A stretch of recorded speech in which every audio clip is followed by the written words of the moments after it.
Om Swastiastu. Perkenalkan, nama saya Gede Budi Pujar Kedana, bisa dipanggil Budi.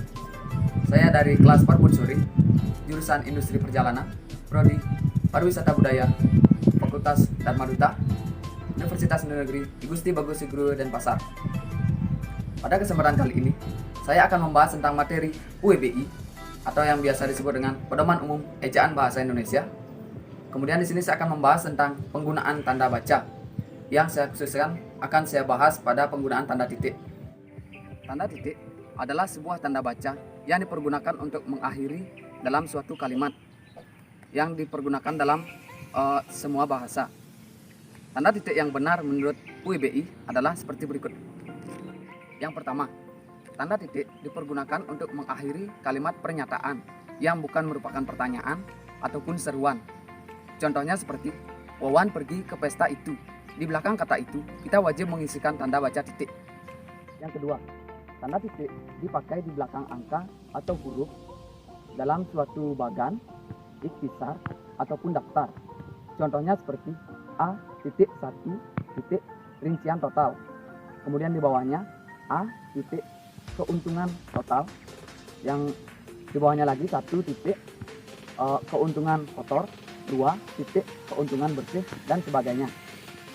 Yang ketiga, tanda titik dipergunakan untuk memisahkan angka dari jam, menit, detik yang menunjukkan jangka waktu. Contohnya seperti pukul 03.30.45 yang berarti bahwa menunjukkan pukul 3 lewat 30 menit lewat 45 detik. Yang keempat, tanda titik dipergunakan untuk memisahkan bilangan ribuan yang menentukan jumlah. Contohnya itu seperti tsunami di Aceh telah menewaskan hingga 10.000 korban jiwa. Kelima, tanda titik dipakai dalam penulisan nama gelar dari seseorang. Contohnya seperti S.Par yang merupakan arti dari sarjana pariwisata. Namun, ada yang perlu diperhatikan ketika menggunakan tanda baca titik. Di antaranya, tanda titik tidak akan dipakai apabila sebuah nomor atau angka telah berisikan tanda dalam kurung. Contohnya seperti 1 dalam kurung, tujuan bangsa Indonesia antara lain. Setelah tanda dalam kurung, kita tidak diwajibkan untuk mengisikan tanda titik.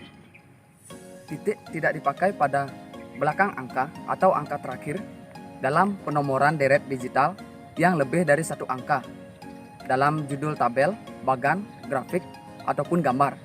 Contohnya seperti tabel 1, kelompok mahasiswa. Di belakang angka 1, kita tidak diperbolehkan untuk mengisikan tanda titik. Tabel 1.1, kelompok mahasiswa bidik misi. Setelah tanda 1 diberikan tanda titik, tanda 1 lagi. Setelah tanda 1 tersebut tidak diberikan mengisi tanda titik kembali. Namun, ada pula yang harus diperhatikan dalam menggunakan tanda titik. Di antaranya, titik tidak dipakai untuk memisahkan bilangan ribuan yang bukan merupakan atau menunjukkan dari sebuah jumlah. Contohnya seperti Arman lahir pada tahun 1999 di Jakarta. Tahun 1999 tersebut, kita tidak diperbolehkan mengisikan tanda titik. Titik tidak dipakai dalam akhir judul yang merupakan kepala karangan, ilustrasi, ataupun tabel. Contohnya seperti acara kunjungan Wali Kota Surabaya. Di situ kita tidak perlu mengisikan tanda baca titik. Kemudian contoh kedua, gambar 2, rumah adat daerah Bali. Setelah angka 2, kita tidak diperbolehkan untuk mengisi tanda titik. Kemudian yang terakhir, tanda titik tidak dipakai di belakang alamat penerima dan pengirim surat, serta di belakang tanggal surat. Contohnya seperti yang terhormat, karena yang terhormat disingkat menjadi YTH, maka itu wajib diisikan tanda titik. YTH, titik, Kepala Lingkungan Tengah, Jalan Maju Makmur nomor 5, Surabaya, Jawa Timur. Di belakang kata Surabaya dan Jawa Timur, kita tidak diperbolehkan untuk mengisi tanda titik. Mungkin hanya sekian yang dapat saya sampaikan pada hari ini. Apabila saya ada salah kata dan salah materi, saya mohon maaf yang sebesar-besarnya. Dan akhir kata, saya tutup dengan Paramo Santi. Om Santi Santi Santi Om. Sekian, terima kasih.